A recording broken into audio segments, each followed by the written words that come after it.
Assalamualaikum warahmatullahi wabarakatuh. Rahayu, rahayu, rahayu. Om Swastiastu. Salam, assalamualaikum, salam sejahtera bagi kita semua. Oke teman-teman, alhamdulillah kita bertemu lagi. Bagaimana kabarnya di pagi hari ini? Oke, tentunya pasti sehat, kaya raya, dan bahagia. Itu slogannya RK. Bagaimana kabarnya pada kesempatan pagi hari ini? Sehat, kaya raya, dan bahagia. Oke, kali ini adalah momen yang menurut saya adalah pas sekali. Saya mau membicarakan tentang hal yang menurut orang awam, hal menurut tidak hanya orang awam saja, mungkin juga orang cerdas, mungkin juga seorang profesor kan gitu kan, seorang doktor kan gitu kan, tentang membentuk hal yang bejo atau keberuntungan itu seperti apa kan gitu kan ya. Saya membuat konten ini setelah melalui beberapa pengalaman ketika saya mengcoaching manajemen dan bisnis terhadap beberapa teman-teman, dan saya mulai masuk S2 manajemen. Saya mendapatkan beberapa pelajaran dari beberapa dosen, bahkan dia seorang profesor juga ya. Jadi ini perlu saya sampaikan teman-teman, karena ketika di dalam berbisnis, nah ini terutama adalah teman-teman yang sangat senang atau hobi atau memang sudah menekuni bisnis atau usaha. Ini agak panjang teman-teman ya, biasanya kontennya 10 menit kan gitu kan. Ini agak panjang tapi tolong disimak ya teman-teman. Oke. Apa sih sebenarnya hidup itu kan gitu kan? Hidup itu adalah suatu untuk memperjuangkan atau mempertahankan kehidupan. Nah, kalau di dalam dewasa ini, kalau kita untuk mempertahankan kehidupan, ya untuk kesejahteraan, yaitu harus dengan mempunyai uang. Kan seperti itu ya. Untuk yang tidak setuju ya enggak apa-apa, tetapi kalau yang setuju ya, kalau di dewasa ini zaman sekarang ya segala sesuatu butuh uang kan gitu kan. Kalau di zaman leluhur kita mungkin tidak kan gitu.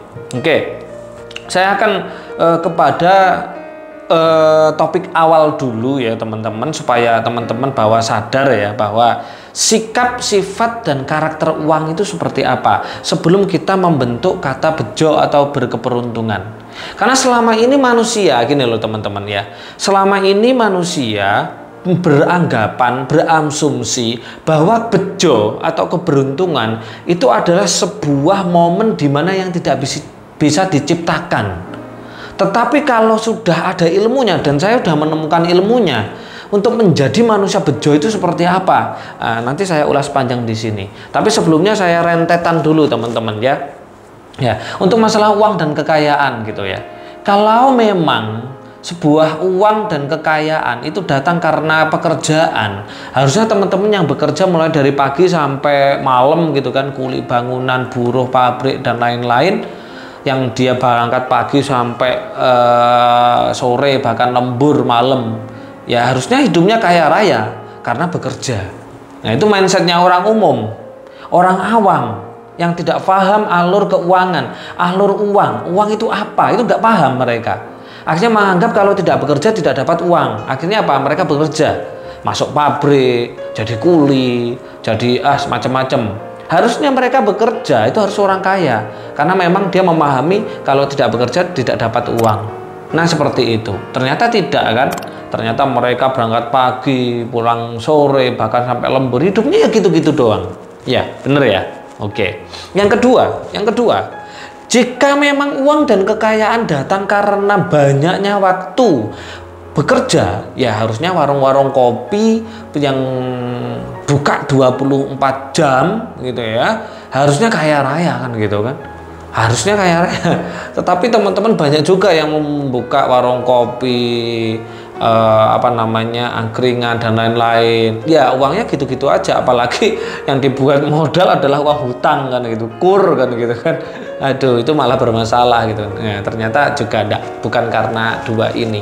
Yang ketiga adalah jika uang dan kekayaan datang karena kepintaran, ya harusnya para guru-guru gitu ya. Para guru itu kan pintar. Yang namanya guru itu kan dicap sebagai manusia pintar kan gitu kan. Manusia cerdas gitu kan. Pintar ya, banyak guru TK, PAUD, SD dan SMP, apalagi yang honorer itu harusnya kaya raya kan gitu kan, dosen kan gitu, kaya raya kan gitu kan. Tapi kenyataannya, faktanya bagaimana kan gitu kan. Ya, selanjutnya ternyata bukan karena itu. Selanjutnya adalah jika uang dan kekayaan datang karena jabatan. Nah ini titel, ya harusnya mohon maaf Pak Jokowi harus dinobatkan sebagai orang terkaya di Indonesia. Tetapi kalau memang uang dan kekayaan datang karena jabatan, ya harusnya para pejabat itu nggak korupsi dong, ya kan? Nggak, harusnya nggak korupsi. Tetapi kenyataannya, faktanya bagaimana? Kenyataannya mereka korupsi besar-besaran, ya kan? Ya kita lihat saja lah bagaimana berita-berita di sosial media dan di televisi bagi orang-orang yang para mempunyai titel dan jabatan itu kan, mencari kekayaan, hanya mencari oleh sesuap nasi, tetapi apa yang terjadi? Korupsi. Nah, ternyata uang. Tapi hasilnya apa? Setelah mereka konangan korupsi, ketahuan korupsi, apa yang terjadi? Ya kan? Sanksi moral, sanksi spiritual, sanksi oke. Tapi mereka tidak bisa lepas dari karma tentunya ya. Oke. Yang terakhir, jika uang dan kekayaan datang karena apa? Karena bisnis dan usaha. Ya harusnya para pengusaha itu hutangnya nggak em-eman dong. Kenyataannya, faktanya banyak sekali yang mengikuti RK, banyak sekali yang ambil coaching manajemen, mereka para pengusaha ternyata hutangnya miliaran teman-teman. Nah, berarti di sini harus dipahami. Di sini ada unsur apa? Oke, sekarang saya masuk kepada unsur masalah usaha dan berbisnis. Ya, untuk teman-teman yang mau mulai bisnis, untuk teman-teman yang sudah berusaha, yang sudah jalan berbisnis dan berusaha itu tidak melulu tentang perhitungan, hitung-hitungan, diriset, ya kan, dikalkulasi, dikonsultasikan, bla bla bla seperti ini. Enggak seperti itu teman-teman. Tidak melulu hitung-hitungan. Setelah diriset, bla bla bla bla bla, pasarnya, produknya, jaringannya, terus bla bla bla seperti ini. Tidak semudah itu. Tetapi kenyataannya apa? Di sini adalah butuh momen. Momen apa? Momen yang dinamakan keberuntungan. Bejo. Nah ini coba teman-teman berpikir nih. Kata bejo, mungkin selama ini teman-teman yang melihat konten saya ini satu-satunya konten di Indonesia yang membahas tentang spiritual bejo, yang membahas tentang kebejoan, ya. Karena selama ini baik yang saya tanya mulai dari orang awam, orang pintar, orang cerdas, bahkan spiritualis, bejo itu adalah sebuah momen di mana yang tidak bisa dibentuk, tetapi di RK bisa dibentuk. Nah itu. Kalau Anda berbisnis dan berusaha hanya memperhitungkan manajemen marketingnya saja, manajemen operasionalnya saja, manajemen HRD-nya saja, manajemen keuangan saja. Di sini tidak ada momentum yang namanya bejo dan spiritual. Makanya di sini teman-teman kayak yang banyak ikut RK ini, mereka sudah pengusaha besar-besar tapi hutangnya malah em-eman. Nah, ini adalah salah satu yang paling penting teman-teman. Jadi teman-teman yang sudah berusaha, silahkan bagaimana menjadi manusia bejo itu. Kepengen tahu? Nanti saya ulas di sini. Jadi gini teman-teman, menjadi manusia yang beruntung ketika yang sudah ber-RK pasti sudah tahu dong. Menjadi manusia beruntung atau bejo itulah dimana ketika kita, wadah rezeki kita itu sudah lepas dari partikel api. Dan ruh kita benar-benar menjadi the real of magnet rezeki. Nah itu seperti itu. Nah, yang namanya orang bejo kalau di dalam Islam disebut dengan min haitsu la yahtasib, rezeki yang tidak disangka-sangka. Lah, rezeki yang tidak disangka-sangka secara bahasa Jawanya adalah manusia bejo, selalu mendapatkan keberuntungan. Nah, mendapatkan keberuntungan caranya bagaimana? Yang menghilangkan penyakit ain, penyakit hati sudah diajarkan Nabi Muhammad dan nabi-nabi yang lain. Ya kan? Kalau di dalam ilmu fisika kuantum menghilangkan partikel api, ya, satu itu Yang kedua adalah mindset. Kalau teman-teman dalam berusaha dan berbisnis, mindsetnya itu tidak dibentuk, ya, mindsetnya tidak dibentuk, maka tidak akan mungkin menjadi manusia yang bermental kaya. Banyak nggak teman-teman, coba nih yang melihat juga, banyak nggak teman-teman yang punya usaha, punya bisnis, tapi Anda masih berkecimpung di dalamnya, dan keuangan pribadi dengan keuangan usaha masih jadi satu. Nah, inilah yang namanya ketika Anda berbisnis yang model seperti ini, mindsetnya keliru, pola caranya keliru. Karena apa? Pengembangannya sulit, teman-teman. Nah, mindset ini penting sekali. Lah, untuk membentuk mindset seorang pembisnis, yaitu harus diciptakan apanya? Harus diaktifkan, yaitu spiritual quotient-nya dan FQ-nya, yaitu financial quotient, ya, kecerdasan spiritual dan kecerdasan finansial.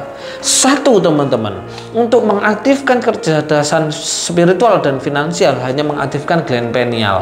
Nah, ketika itu sudah aktif, teman-teman, maka mindset mental berbisnis akan terbentuk. Nah, yang tidak kalah penting adalah membentuk manusia yang berkarakter bejo, yang berkarakter beruntung. Ketika teman-teman mampu untuk menguras partikel api, mengeluarkan penyakit angin yang ada di dalam batinnya, pikirannya, mindsetnya, disitulah teman-teman manajemen dan sistemnya bisa bagus. Akhirnya apa? Keberuntungannya akan mengikuti, teman-teman. Jadi yang namanya bisnis, usaha, itu tidak melulu hanya hitung-hitungan secara logika saja. Tidak. Tetapi yang paling penting adalah sisi spiritualnya. Tidak kalah penting. Banyak sekali teman-teman hanya membahas masalah logika dan yang lain-lain. Saya ambil S2 kemarin, teman-teman. Nah, beberapa pengalaman saya menyimak dari beberapa dosen kan gitu kan. Semuanya hanya sebatas bla bla bla bla bla bla. Dalam artian teori. Sama sekali tidak menyangkut masalah spiritual. Menyangkut keberuntungan, menyangkut bejo, menyangkut mindset, menyangkut mental.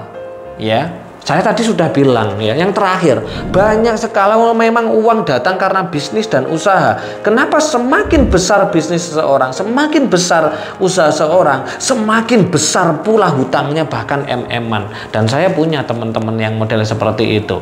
Dulu masih punya toko kecil, hutangnya masih sekian puluh juta. Semakin besar ratusan juta, semakin besar M, dan sekarang kena masalah. Nah, itu seperti akhirnya beliau mengambil coaching manajemen bisnis ke Jakarta karena hutangnya sudah terlalu banyak.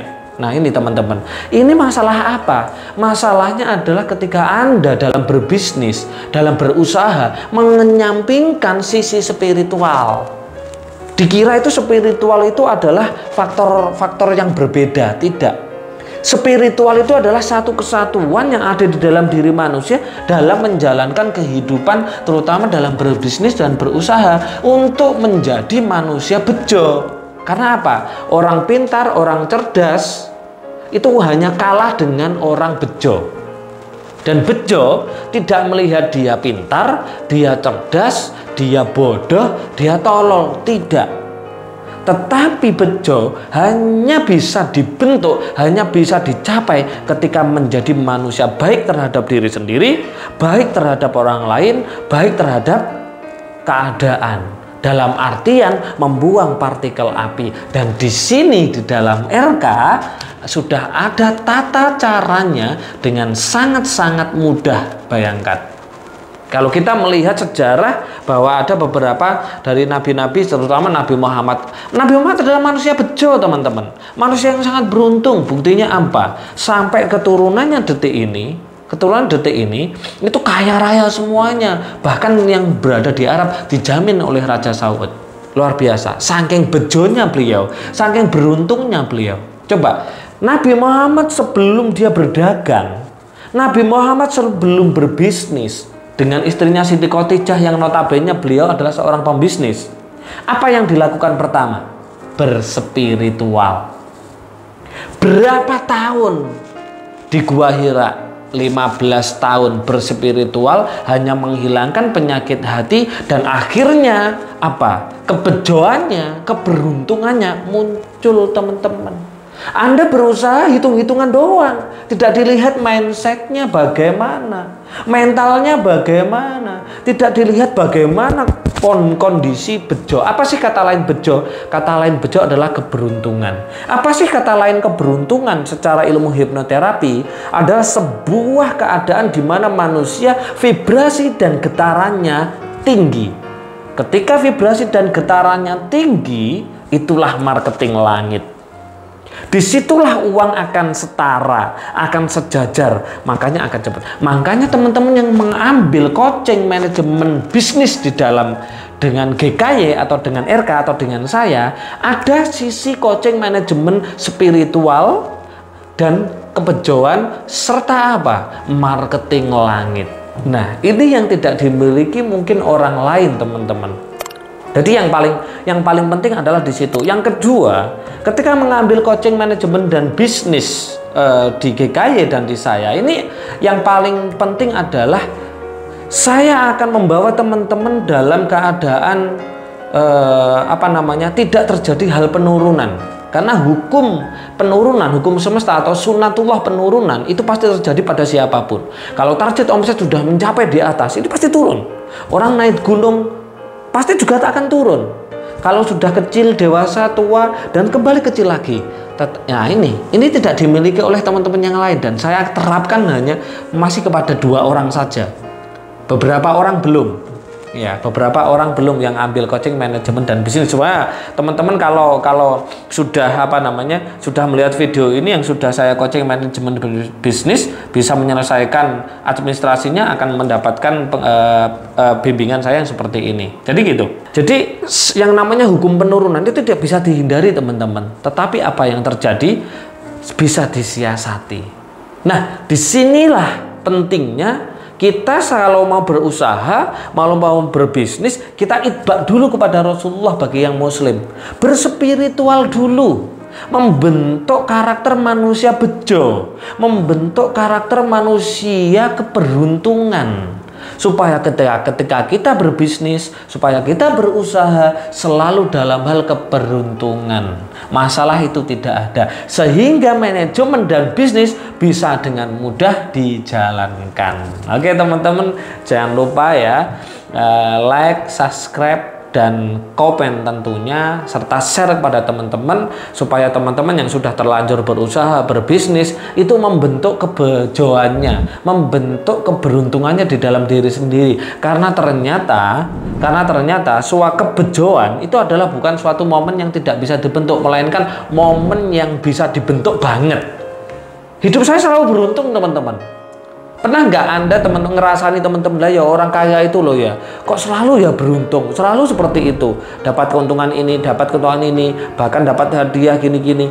Yang miskin kenapa selalu jadi? Nah, inilah yang namanya keberuntungan. Ingat teman-teman, dalam hidup apapun, usaha apapun, bisnis apapun, semuanya butuh coaching manajemen dan bisnis, butuh pelatih, teman-teman. Dan pelatih adalah yang paling bagus adalah paham tidak hanya di dunia bisnis, juga paham dunia spiritual, paham di dunia kehidupan. Jadi seperti itu. Jadi teman-teman yang sedang berusaha dan berbisnis, jangan melalui perhitung-hitungan saja. Kalau teman-teman hanya melalui perhitungan, dihitung-hitung saja, di riset saja, akan menemukan kendala. Ketika teman-teman menemukan kendala, akan menimbulkan kata-kata seperti ini, masalahnya nanti seperti ini kalau pakai strategi ini. Nah, belum terjadi tetapi sudah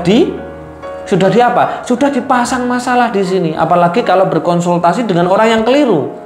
Orang yang belum paham tentang kehidupan spiritual dan apa-apa kan gitu kan. Jadi penting sekali teman-teman berkonsultasi atau mencari seorang pelatih yang bisa membentuk karakter Anda sebagai manusia bejo, manusia yang beruntung.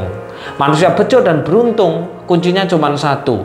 Tidak ada partikel api yang berlebihan di dalam dirinya. Sudah benar-benar sabar, karena innallaha ma'as-sabirin, sesungguhnya Tuhan bersama orang yang sabar, dan orang yang sabar pasti hidupnya berkelimpahan, keberuntungan, kaya raya, dan sukses. Oke teman-teman, itu yang bisa saya sampaikan. Ini adalah sebuah, ya boleh teman-teman kalau mau menjadi manusia bejo silahkan ikuti RK, karena hanya di RK yang bisa menghilangkan partikel api secara cepat, penyakit hati secara cepat ya, atau hormon kesetresan secara cepat. Oke teman-teman, itu yang bisa saya sampaikan. Pastinya bermanfaat untuk kita semuanya. Jika ada kesalahan mohon dimaafkan. Semua kebenaran hak milik Tuhan semesta alam. Saya akhirul kalam. Assalamualaikum warahmatullahi wabarakatuh. Rahayu, rahayu, rahayu. Om Santi Santi Om. Salam, salam sejahtera.